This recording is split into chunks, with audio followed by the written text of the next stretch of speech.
Within iClone, there seems to be so many types of characters: G1, G2, G3 standard characters, non-standard characters, non-human or creature-based characters, and now G-Evolver characters with G4 heads?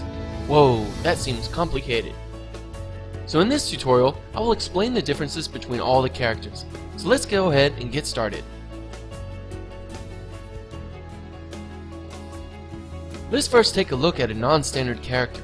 Non-standard characters mean that they have basic biped bone structure that is universal for most characters in animation created by 3ds Max and Maya. Therefore, if the character was originally created by typical 3D modeling tools and that character was brought into iClone, that character can do all the animation templates that any typical biped character can do. The only difference is, non-standard characters will not have the capability for facial animation. Plus, it is comprised of one complete mesh, meaning from head to toe, the character is only one piece. So you cannot exchange body parts like the upper torso or the shoes for any of the non-standard characters. Next is non-human characters. This means the character uses its own unique bone structure and mesh, or meshes, to complete that model. This means animation templates in iClone wouldn't work unless that animation is designed specifically for that kind of bone structure. Creature base is a subset of non-human characters, but creature base goes a step further and the bones have been separated from the mesh so users could attach props and accessories to those bones to create their own unique characters. Okay, so we covered all the special cases. Let's take a look at the standard characters, which are known as Generation 1, Generation 2, and Generation 3, or for simplicity, we call them G1, G2, and G3 characters. The different generations each have their own unique qualities, but all share the same basic concept of the following. All standard characters are made up of 5 pieces: head, upper and lower torso, hands, and feet. Therefore, anytime you see the word standard characters, it will mean the character's body part are all interchangeable. G1 characters are similar to non-standard characters because they have only one mesh, so therefore no clone cloth, meaning you cannot change the clothes of G1 characters.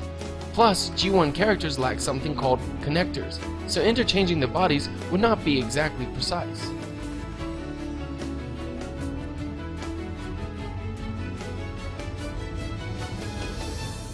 G2 characters have a single mesh, as well as a dual layer mesh known as clone cloth. Therefore, you can change the single mesh or the skin's color of that character and then select the dual layer mesh or clone cloth for that character and change the textures to change the different clothing for your characters. But G2 characters have connectors, so the body parts can be exchanged and you can see the different body parts will morph to fit together.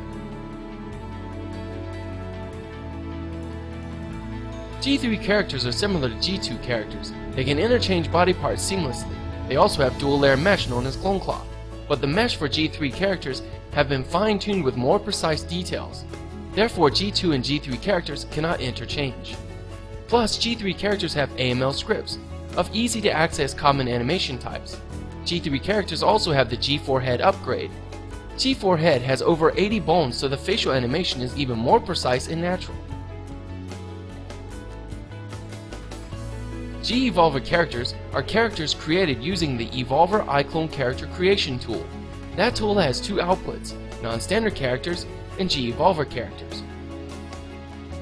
G-Evolver standard characters are really cool since you can design them exactly how you want them to look in every detail. Plus, the standard characters, which are similar to G3 characters because they use animation templates including G4 natural face puppeteering. You can interchange body parts. To interchange between G-Evolver characters, you have seamless results, so therefore between 2 G-Evolver characters, you can switch upper, lower, and shoes freely. However, if you interchange parts between G3 and G-Evolver characters, there will be small gaps around the hands and around the waist. So depending on your video production needs, you can consider how to not have this gap shown.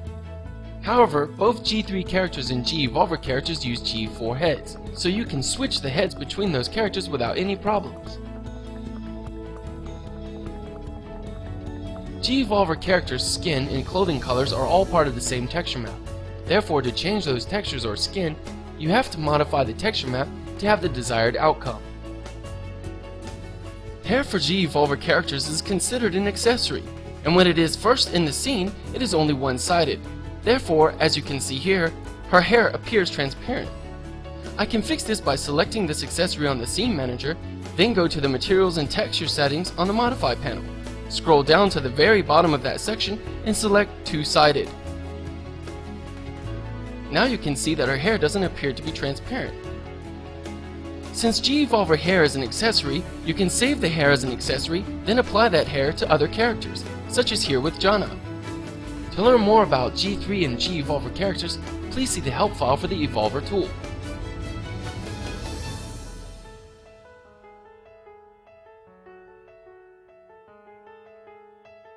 If you notice sometimes when you change heads of your character or load new images for the face-fitting wizard, occasionally the face skin tone and the body tone don't match.